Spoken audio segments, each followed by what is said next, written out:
اعوذ باللہ من الشیطان الرجیم بسم اللہ الرحمن الرحیم یا بنی اسرائیل اذکروا نعمتی التی انعمت علیکم وانی فضلتکم علی العالمین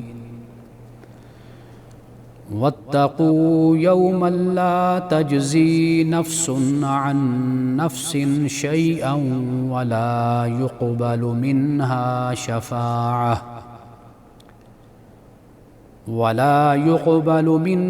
شفاعة ولا يؤخذ منها عدل ولا هم ينصرون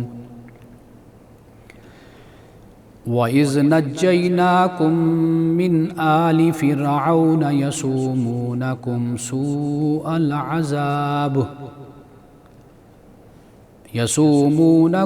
سُوءَ الْعَذَابِ يُذَبِّحُونَ أَبْنَاءَكُمْ وَيَسْتَحْيُونَ نِسَاءَكُمْ وَفِي ذَلِكُمْ بَلَاءٌ مِّن رَّبِّكُمْ عَظِيمٌ صدق اللہ العظیم۔ اے بنی اسرائیل، میں نے یاد کرو میری نعمت کو جو میں نے تم پر انعام کی، اور بے شک میں نے تمہیں اقوام عالم پر فضیلت دی، اور ڈرو اس دن سے کہ جس دن کوئی جان کسی جان کو فائدہ نہیں دے گی، اور نہ اس سے شفاعت کو سفارش کو قبول کیا جائے گا، اور نہ اس سے کوئی بدل یا معاوضہ لیا جائے گا، اور نہ ان کی مدد کی جائے گی۔ اور یاد کرو کہ ہم نے تمہیں نجات دی آل فرعون سے، وہ تمہیں بہت سخت عذاب دیتے تھے، تمہارے بیٹوں کو ذبح کرتے اور تمہاری عورتوں کو زندہ چھوڑ دیتے تھے، اور اس میں تمہارے رب کی طرف سے بڑی آزمائش تھی۔ پروگرام الکلام میں آپ تمام دیکھنے والوں کو خوش آمدید۔ گزشتہ پروگرام میں میں نے بات یہاں پہ ختم کی تھی کہ اللہ سبحانہ و تعالیٰ نے یہ فرمایا وَاسْتَعِینُوا بِالصَّبْرِ وَالصَّلَاةِ وَإِنَّهَا لَكَبِیرَةٌ إِلَّا عَلَى الْخَاشِعِینَ، کہ صبر اور صلاۃ نماز سے مدد لو، اور بے شک یہ نماز یقیناً بھاری ہے، مگر ان پہ بھاری نہیں ہے کہ جو خشوع کرنے والے ہیں۔ اور یہ خشوع کرنے والے فرمایا کہ جو یقین رکھتے ہیں کہ بے شک وہ اپنے رب سے ملاقات کرنے والے ہیں اور اسی کی طرف رجوع کرنے والے ہیں۔ یہاں پہ لقائے رب کا ذکر ہوا، یعنی یہ یقین اس بات پہ رکھتے ہیں کہ وہ اپنے رب سے ملاقات کریں گے۔ تو یہ جو ملاقات ہے اس کو قرآن مجید نے کس انداز سے بیان کیا ہے، یہ میں نے گزشتہ پروگرام میں عرض کی تھی کہ میں انشاءاللہ اس پہ تفصیل کے ساتھ بات کروں گا۔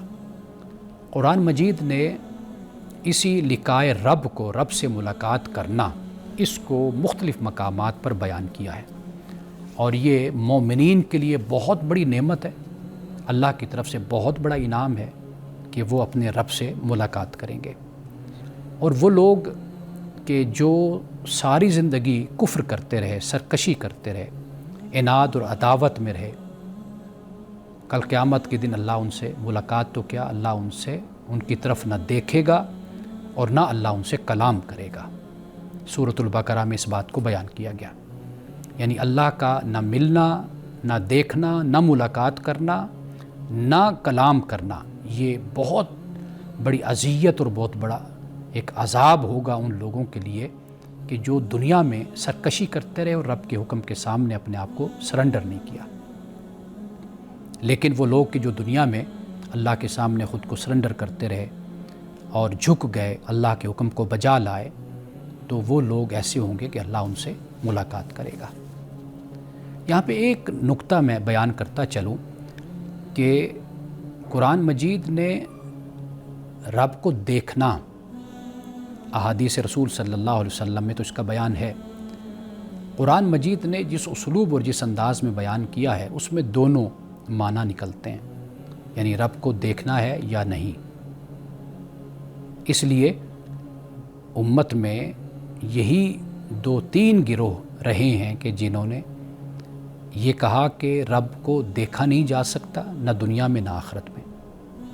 ایک گروہ نے کہا کہ دنیا میں تو ممکن نہیں ہے لیکن آخرت میں دیکھا جائے گا، اللہ لوگوں کو اپنا دیدار کروائے گا، یہ بھی ہے۔ اور اسی طرح 1-2 اور نقطہ نظر بھی ہیں، لیکن زیادہ یہی نقطہ نظر ہے کہ دنیا اور آخرت میں نہیں ہوگا دیدار، اور ایک نقطہ نظر دنیا میں ممکن نہیں لیکن آخرت میں ہو جائے گا، لیکن وہ ہے رؤیت، یہ ہے لقائے رب۔ اب یہ ملاقات کی کیا صورت ہے یہ اللہ سبحانہ و تعالیٰ جانتا ہے، لیکن میں ذاتی طور پر اس بات کا قائل ہوں کہ دنیا میں تو یہ ممکن نہیں ہے لیکن آخرت میں یہ ممکن ہوگا۔ جو اللہ کی شان ہے، جو وہ چاہے گا، جس طرح چاہے گا وہ اپنے بندوں کو اپنا دیدار کروائے گا۔ اس پہ بھی چند آیات اور مقامات ہیں، وہ میں آخر میں اس کو بیان کرتا ہوں۔ سب سے پہلے دیکھیے کہ اللہ سبحانہ و تعالیٰ نے فرمایا کہ من کان یرجو لقاء اللہ فإن اجر اللہ لآت، کہ جو اللہ سے ملاقات کی امید رکھتے ہیں، یہاں یرجو یعنی جن کو اس بات کا شوق ہے، طلب ہے، تڑپ ہے، لگن ہے کہ ہم اللہ سے ملاقات کریں، تو فرمایا کہ وہ جو مدت ہے، وہ جو وقت ہے وہ آنے والا ہے، اللہ اس کو لانے والا ہے، یعنی قیامت آنے والی ہے۔ وَهُوَ السَّمِيعُ الْعَلِيمُ، اور وہ اللہ سمیع علیم ہے۔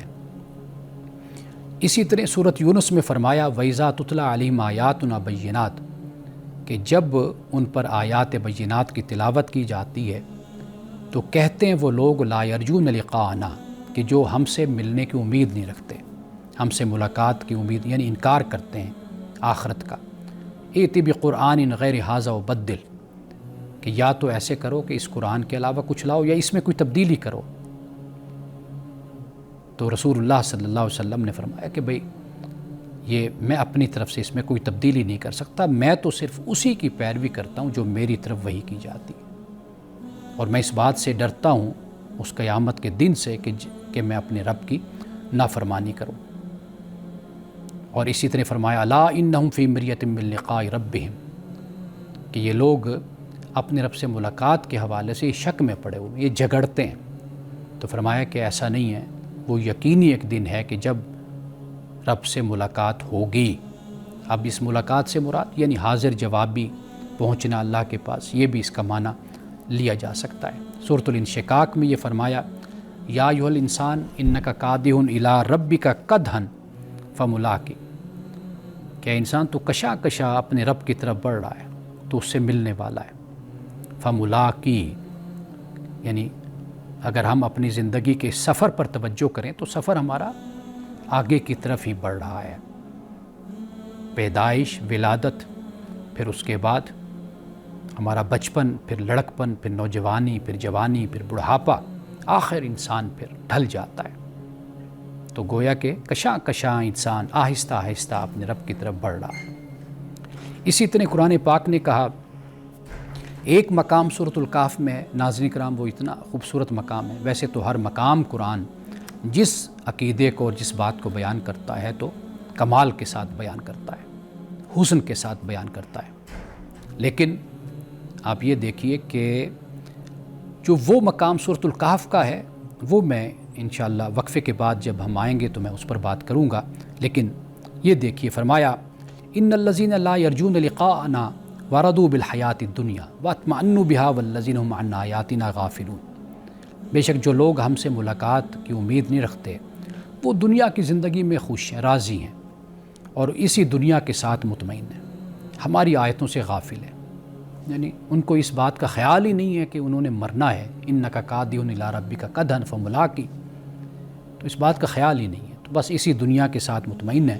فرمایا اولئک مأواہم النار، ان کا ٹھکانہ جہنم ہے، بما کانوا یکسبون، اس وجہ سے کہ جو یہ کماتے تھے۔ یہ بات ذہن میں رکھیے، یعنی ان کے اعمال کا جو صلہ اور نتیجہ ہے نا وہ اللہ سبحانہ و تعالیٰ ان کو قیامت کے دن دے گا۔ اچھا ہوگا تو اچھا ملے گا، برا ہوگا تو برا ہوگا۔ یہی معاملہ دنیا میں بھی ہوتا ہے، ہم اچھا کرتے ہیں تو ہمیں اچھا صلہ مل جاتا ہے، نہیں اچھا کرتے تو اس کی سزا پھر ہمارے لیے ہوتی ہے۔ تو لہٰذا یہ بات ذہن میں رکھنی چاہیے۔ تو یہ خدا کی طرف سے وَمَا نَبِّ اللَّهُ مِنَ الْعَبِيدِ، اللہ فرماتے ہیں میں اپنے بندوں کے ساتھ ظلم نہیں کرتا، یہ بندے خود اپنے اوپر ظلم کرتے ہیں۔ تو قیامت کے دن جو سزا ہوگی، جو عذاب ہوگا، وہ اعمال ہی کا نتیجہ ہوگا۔ وقفے کے بعد دوبارہ اسی گفتگو کو جاری رکھتے ہیں۔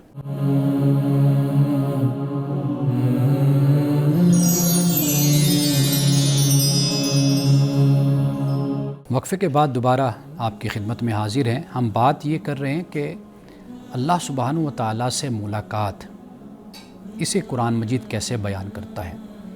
اب آئیے اس مقام پہ جس کا ذکر میں نے پہلے کیا۔ اللہ پاک فرماتا ہے سورۃ الکہف کی آیت نمبر 110 میں، قُلْ اِنَّمَا أَنَا بَشَرٌ مِثْلُكُمْ یُوحَىٰ إِلَيَّ، اے نبی صلی اللہ علیہ وسلم آپ کہہ دیجئے کہ میں صرف اور صرف تمہارے جیسا بشر ہوں، اس میں کوئی شک نہیں ہے، میری طرف وحی کی جاتی ہے۔ اور یہ جو وحی کرنا ہے یہ در حقیقت پیغمبر کا امتیاز ہے، یہ پیغمبر کی انفرادیت، انڈیویجویلٹی ہے۔ اربوں خربوں انسانوں میں سے ایک انسان کو چنا جاتا ہے، خدا اس سے کلام کرتا ہے، اس پر وحی بھیجتا ہے۔ یہ بہت بڑا اعزاز ہے۔ اس کے علاوہ دیگر حوالوں سے پیغمبر کے امتیاز کو ڈھونڈنا یا یہ خیال کرنا کہ اس سے ہم اپنے بنائے ہوئے خیالات اور نظریات کے ذریعے سے کوئی پیغمبر کے مقام کو بلند کر لیں گے، نہیں۔ پیغمبر کا مقام اور مرتبہ اور یہ اس کا امتیاز جو قرآن بیان کر دیتا ہے، انسان کے بس میں نہیں ہے کہ اس کو اس طریقے سے بیان کر سکے۔ تو لہٰذا یہاں پہ فرمایا کہ آپ یہ کہیے کہ میری طرف وحی کی جاتی، انما الہکم الہ واحد، کہ بے شک تمہارا معبود ایک معبود ہے۔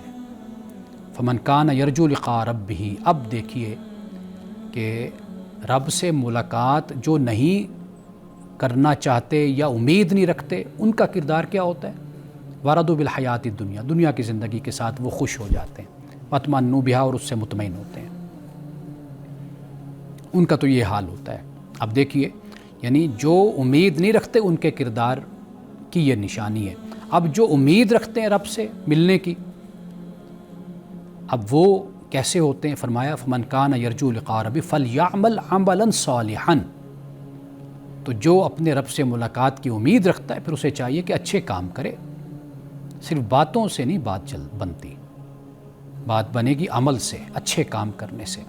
میں 10,000 دفعہ اپنے آپ کو مومن مسلمان کہوں، لیکن میرا عمل نہ بتائے کہ بھی میں مسلمان ہوں، میں مومن ہوں، تو پھر آپ مجھے بتائیے کہ اس دعویٰ کی حقیقت کیا رہ جاتی ہے کہ جس پر آپ دلیل ہی مہیا نہ کر سکیں۔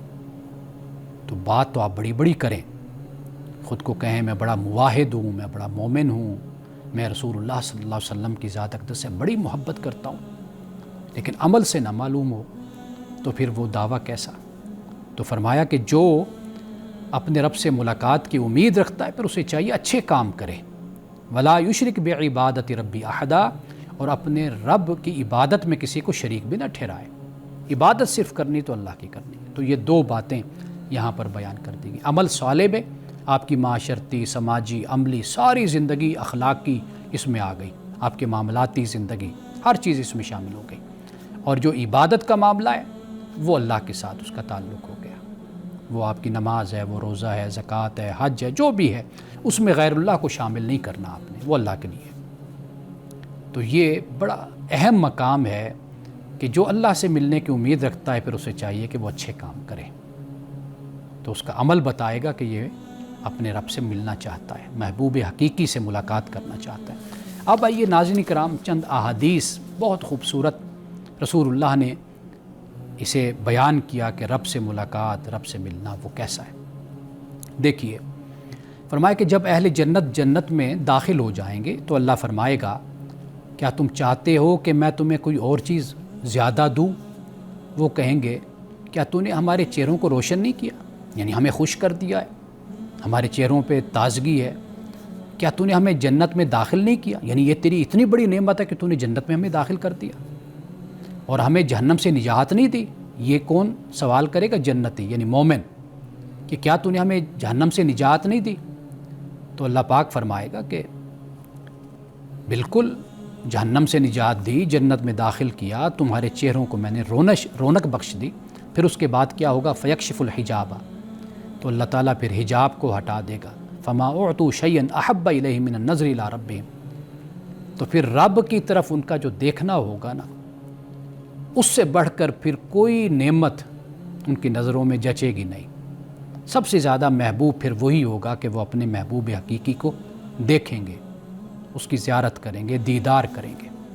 یہ رسول اللہ صلی اللہ علیہ وسلم نے فرمایا، اور بخاری میں کتاب التوحید میں 7434 حدیث نمبر ہے، فرمایا انکم سترون ربکم عیانا کما ترون القمر لیلۃ البدر لا تضامون فی رؤیتہ، فرمایا کہ تم اپنے رب کو بالکل کھلم کھلا دیکھو گے، اس طرح دیکھو گے کہ جیسے تم 14ویں کے چاند کو دیکھتے ہو، اس طرح تم اپنے رب کی زیارت کرو گے۔ تو لہٰذا یہ بات ذہن میں بٹھا لیجیے جو میں نے ابتدا میں کہی تھی کہ دیدار جسمانی آنکھوں سے ہوگا، اور یہ انعام اہل ایمان کے لیے خاص ہوگا۔ اللہ کی ذات، کیفیت اور صورت کے بارے میں تفصیل میں جانا یہ درست نہیں ہے، بس یہی کہنا کافی ہے کہ یہ دیدار ہوگا۔ اب اس کی کیفیت کیا ہوگی، وہ کیسا ہوگا، وہی جانتا ہے۔ جیسے وہ چاہے گا وہ اپنا دیدار کروائے گا۔ قرآن مجید نے اس کو بیان کیا ہے کہ وجوہ یومئذ ناظرہ الی ربہا ناظرہ، فرمایا کہ قیامت کے دن کئی چہرے ایسے ہوں گے جو کھلے ہوئے ہوں گے، خوش ہوں گے، چہرے تر و تازہ ہوں گے، اور الی ربہا ناظرہ، وہ اپنے رب کی طرف دیکھ رہے ہوں گے۔ تو لہٰذا جو قرآن میں یہ کہا گیا نا لا تدرک الابصار وہو یدرک الابصار، کہ آنکھیں اس کا ادراک نہیں کر سکتی، ادراک سے مراد ہوتا ہے کہ پورا احاطہ کرنا، تو یہ ادراک ہوتا ہے۔ جیسے میرے سامنے ایک چیز موجود ہے تو میری نظریں اس کا پورا احاطہ کر رہی ہیں، تو یہ ادراک ہے۔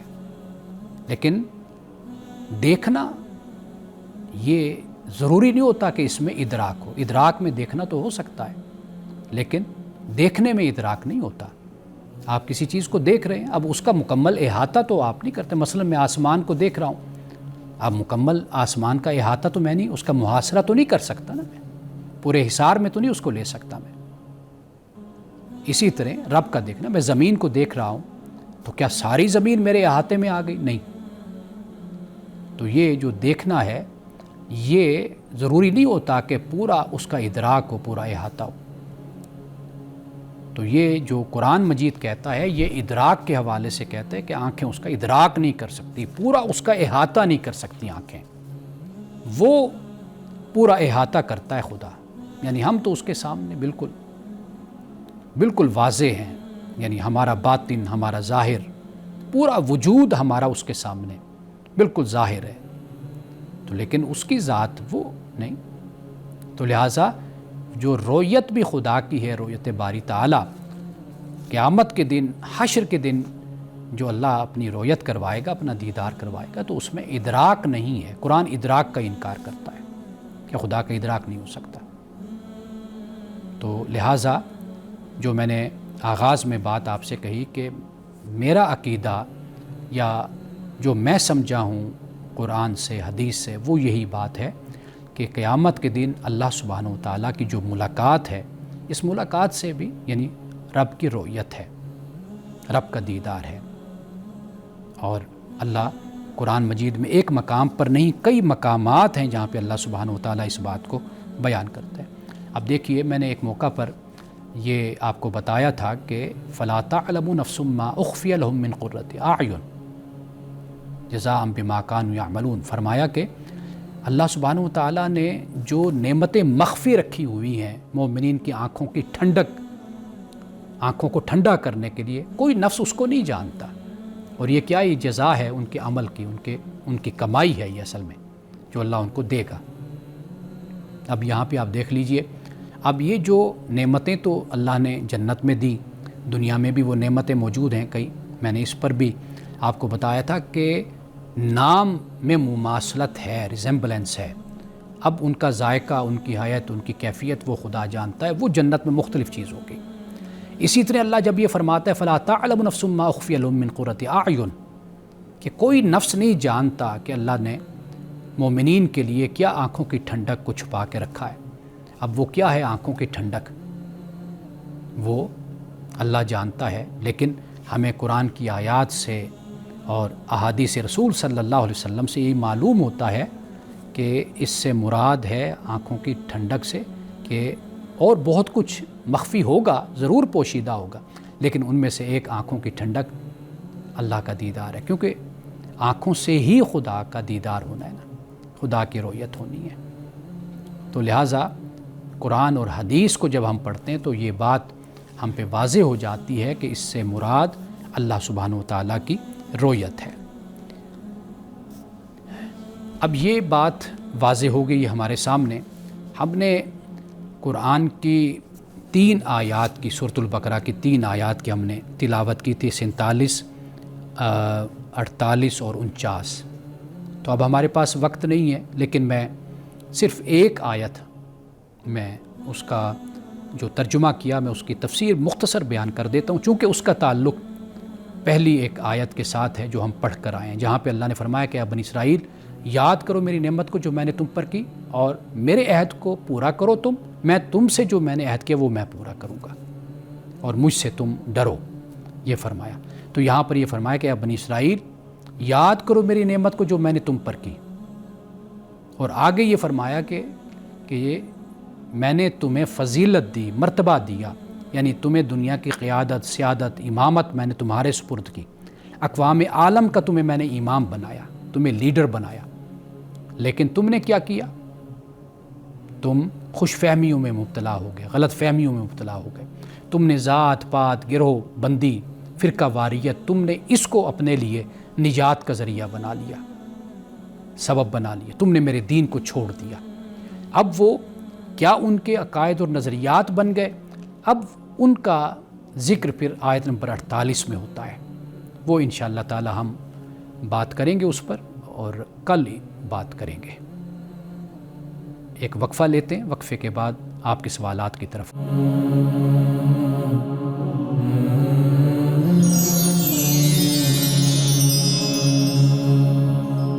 آپ کے پوچھے گئے سوالات کے ساتھ آپ کی خدمت میں حاضر ہیں۔ سورۃ الفاتحہ کے حوالے سے ایک سوال مجھ سے پوچھا گیا ہے، اور وہ سوال یہ ہے کہ اگر ایاک نعبد ایبسلیوٹ سرویچیوڈ ہے تو انسانی آزادی کہاں کھڑی رہ جاتی ہے؟ کیا یہ آیت آزادی انسان کو محدود کرتی ہے یا کمال تک پہنچاتی ہے؟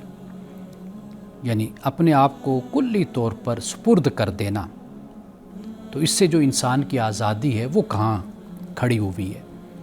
یعنی انسان آزاد ہے، تو جب انسان خود کو کلی طور پر رب کے سپرد کر دیتا ہے تو پھر یعنی اس کی آزادی کی حیثیت پھر کیا رہ جاتی؟ یہ سوال ہے۔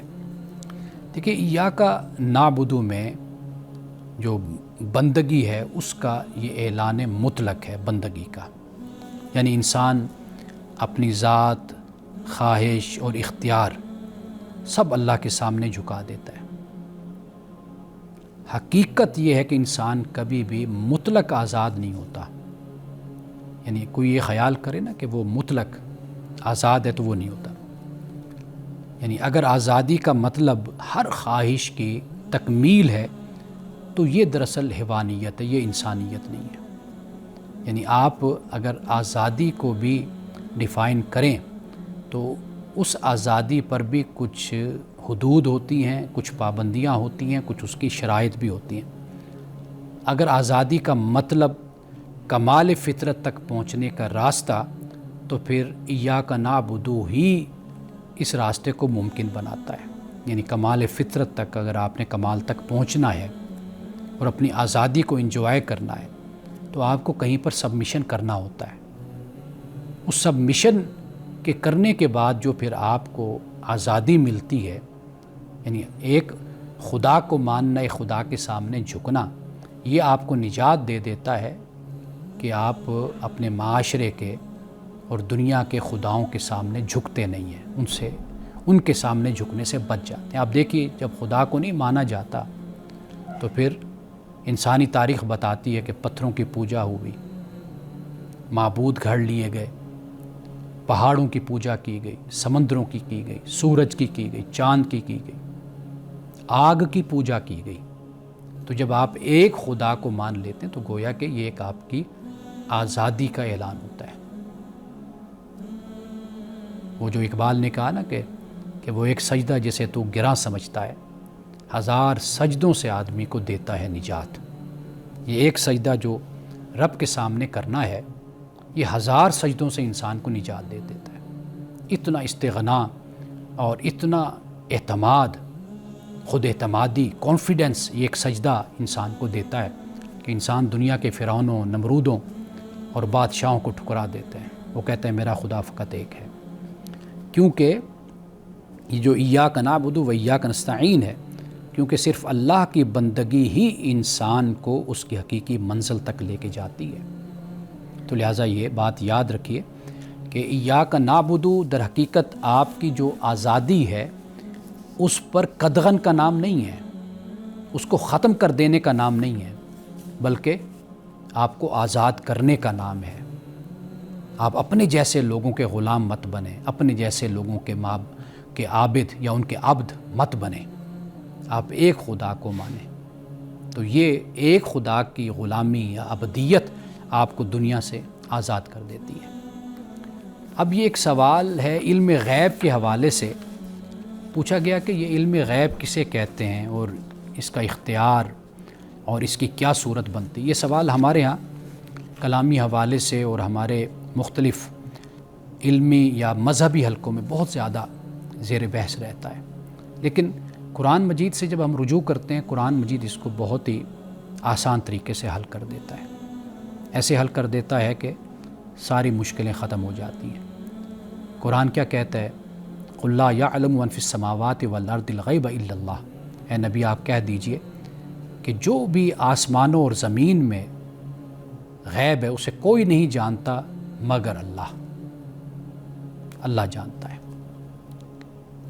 فرمایا کہ اے نبی آپ کہہ دیجئے قُلْ لَا أَقُولُ لَكُمْ عِنْدِي خَزَائِنُ اللَّهِ وَلَا أَعْلَمُ الْغَيْبَ إِنْ أَتَّبِعُ إِلَّا مَا يُوحَىٰ إِلَيَّ، کہ میں نہیں تمہیں کہتا کہ میرے پاس اللہ کے خزانے ہیں یا میں غیب جانتا ہوں، میں تو صرف وحی کا پابند ہوں، وحی کی پیروی کرتا ہوں، جو میری طرف وحی کی جاتی ہے میں تو اس کا پیروکار ہوں۔ یعنی کفار کا تقاضا ہوتا تھا کہ کوئی خزانے دکھائیں، آپ کے کوئی باغات ہونے چاہیے، کوئی سونے چاندی کے محل ہونے چاہیے، یا کوئی فرشتہ آپ ہونا چاہیے۔ تو فرمایا کہ بھئی میرا تو اس طرح کا کوئی دعویٰ نہیں ہے، مجھے تو صرف یہ ہے کہ اللہ نے وحی کی ہے، میں اس وحی کو بیان کر دیتا ہوں۔ تو یہ پیغمبرانہ یہ بات نہیں ہے، یہ دعویٰ نہیں، یہ کفار کی طرف سے یہ اعلانات ہوتے ہیں، ان کی طرف سے تقاضے اور مطالبات ہوتے ہیں۔ قرآن پاک نے اس کو رد کر دیا۔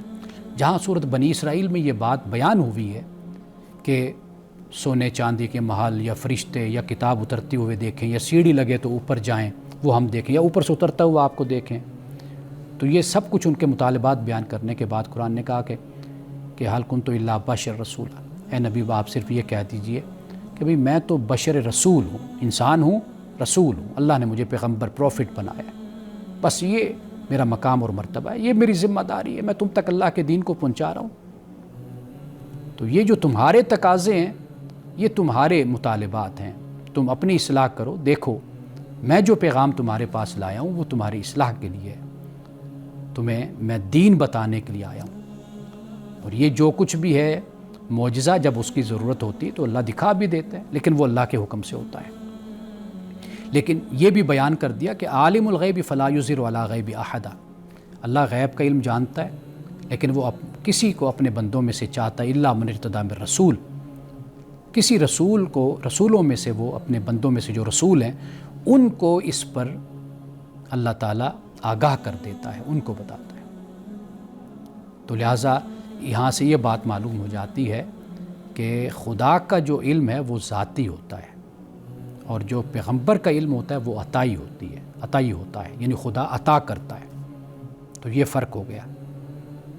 قرآن مجید آخر عالم الغیب سے، علم الغیب سے ہی آتا ہے نا، قرآن نازل ہوتا ہے، آپ کو بتایا جاتا ہے۔ مستقبل کے بارے میں بھی قرآن مجید میں بہت کچھ بیان کیا گیا۔ سورۃ الروم کو آپ پڑھ کر دیکھ لیجئے، آغاز میں اس بات کو بیان کیا۔ قرآن مجید نے ایسے بہت سے پیشین گوئیاں ہیں، ان کو بیان کیا ہے۔ تو پیغمبر کو اللہ سبحانہ و تعالیٰ آگاہ کرتا ہے، تو پیغمبر کا علم عطائی ہوتا ہے۔ قرآن پاک یہ بتاتا ہے، قرآن نے بالکل واضح طور پر یہ کہہ دیا وَعِندَهُ مَفَاتِحُ الْغَيْبِ لَا يَعْلَمُهَا إِلَّا هُوَ، اس کے پاس، اللہ کے پاس غیب کی چابی ہیں، اور ان چابیوں کا جو علم ہے وہ خدا کے پاس ہے۔ غیب کی جو چابیاں ہیں ان کا علم کس کے پاس ہے؟ خدا کے پاس ہے۔ تو لہٰذا اگر قرآن مجید سے ایک مسئلے کو سمجھا جائے آیات کی روشنی میں، بات بالکل واضح ہو جاتی ہے۔ ہمارے ہاں مسئلہ یہ ہے کہ ہم قرآن مجید سے کم رجوع کرتے ہیں، اور جب قرآن سے رجوع نہ کیا جائے تو پھر اس سے مسائل پیدا ہوتے ہیں، مشکلات اس سے بڑھ جاتی ہیں۔ اب ایک اور سوال میرے سامنے ہے، وہ بڑا ایک اہم سوال ہے، اس لیے کہ اس پر اکثر گفتگو ہوتی ہے، اور یہ جو سوال ہے وہ میں آپ سے ذکر کر دیتا ہوں، اس کے بعد پھر انشاءاللہ بعد میں ہم اس پر گفتگو کریں گے۔ وہ یہ ہے کہ ماں کی صحت کی وجہ سے ماں کمزور ہے، تو کیا حمل، پریگنینسی، اس کو ضائع کروانا، ایبورشن کروانا، کیا یہ جائز ہے یا ناجائز ہے؟ اگر جائز ہے تو اس کی صورت کیا ہے؟ اس پہ ہم بات کرتے ہیں ایک وقفے کے بعد۔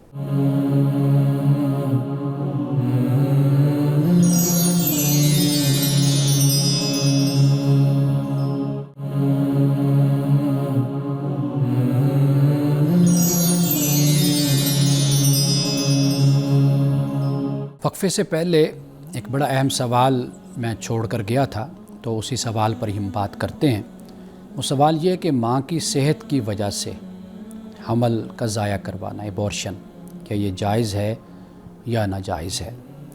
دیکھیے، پہلی بات یہ ہے کہ اولاد کا قتل جو قرآن پاک نے بیان کیا، میں اپنی بات کا آغاز یہاں سے اس لیے کر رہا ہوں کہ ہمارے ہاں یہ بڑی غلط فہمی ہوتی ہے کہ جب فیملی پلاننگ کی تعلیم دی جاتی ہے، اس کی طرف گائیڈ کیا جاتا ہے، تو لوگ یہ خیال کرتے ہیں کہ فیملی پلاننگ کرنا گویا کہ اولاد کا قتل ہے۔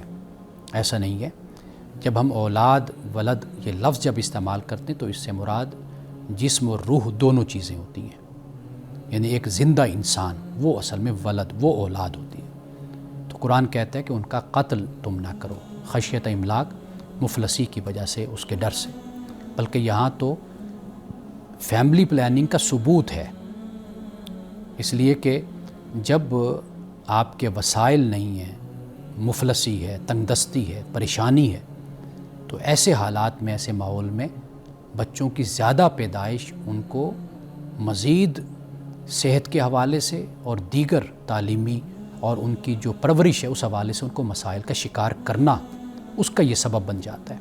یعنی آپ صحیح طریقے سے بچوں کو نہ کھلا سکتے ہیں، نہ پلا سکتے ہیں، نہ ان کی تربیت کر سکتے ہیں، نہ ان کی تعلیم کر سکتے ہیں۔ اس میں کوئی شک نہیں کہ خدا دینے والا ہے، خدا دیتا ہے، لیکن آخر تدبیر تو انسان ہی کرتا ہے نا۔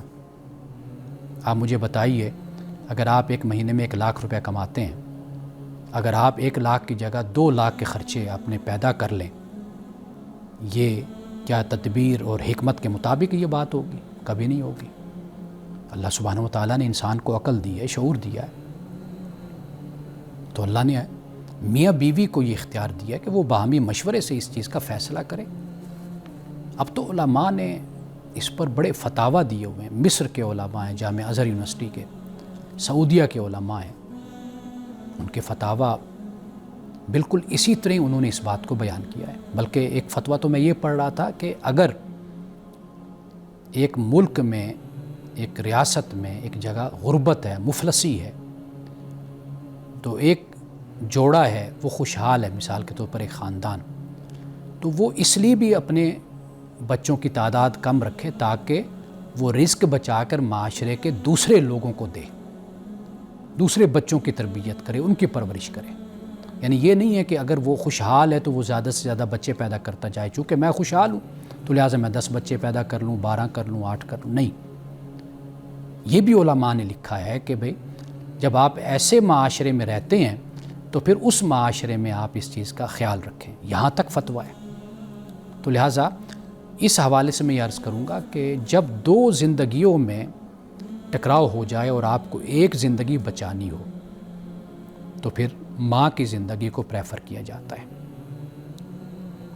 یعنی دیکھتے ہیں آپ کے ماں کی صحت یہ اس مشکل سے دوچار ہوگی کہ خدا نخواستہ اس کی ڈیتھ بھی ہو سکتی ہے، تو لہٰذا آپ ماں کو بچائیے۔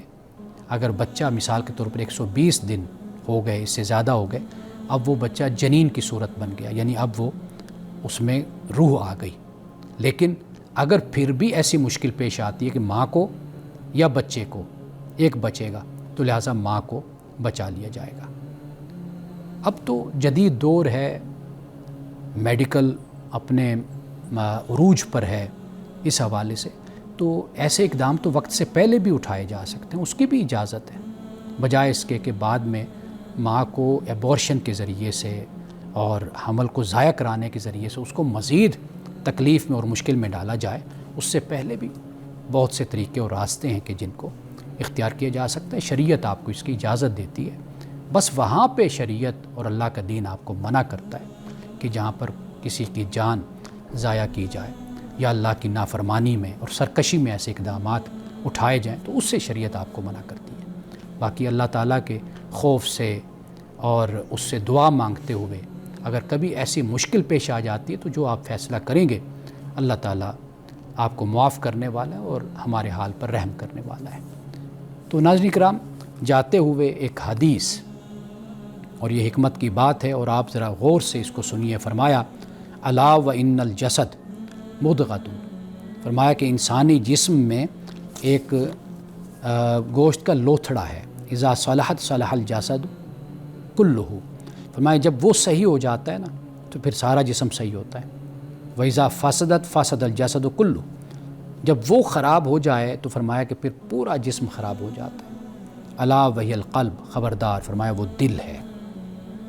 یہ جو تزکیہ نفس کی ہم بات کرتے ہیں، تزکیہ قلب کی، تزکیہ باطن کی، وہ در حقیقت یہ ہے۔ تو اگر ہم اپنے دل کا تزکیہ کر لیں، اس کو پاک کر لیں تو پھر کیا ہوگا؟ تو فرمایا کہ یہ پھر اس طرح ہوگا کہ تمہارا سارا جسم ٹھیک ٹھاک ہوگا، صحت مند ہوگا، اور اگر یہ خراب ہو گیا تو پھر سارا جسم خراب ہو جائے گا۔ ویسے بھی آپ دیکھیے کہ سارا مسئلہ بھی اسی پر ہوتا ہے کہ باقی چیزوں پر پھر بھی آپ چل جاتے ہیں، یعنی کچھ نہ کچھ وقت آپ کا گزر جاتا ہے، لیکن دل کی صورت ایسی ہوتی ہے کہ اگر کوئی اس میں بگاڑ آ جائے تو پھر زندگی کا اختتام ہو جاتا ہے، جینا مشکل ہو جاتا ہے۔ ناظرین کرام، انہی الفاظ کے ساتھ اجازت دیجیے، انشاءاللہ کل آپ سے دوبارہ ملاقات ہوگی۔ السلام علیکم ورحمۃ اللہ وبرکاتہ۔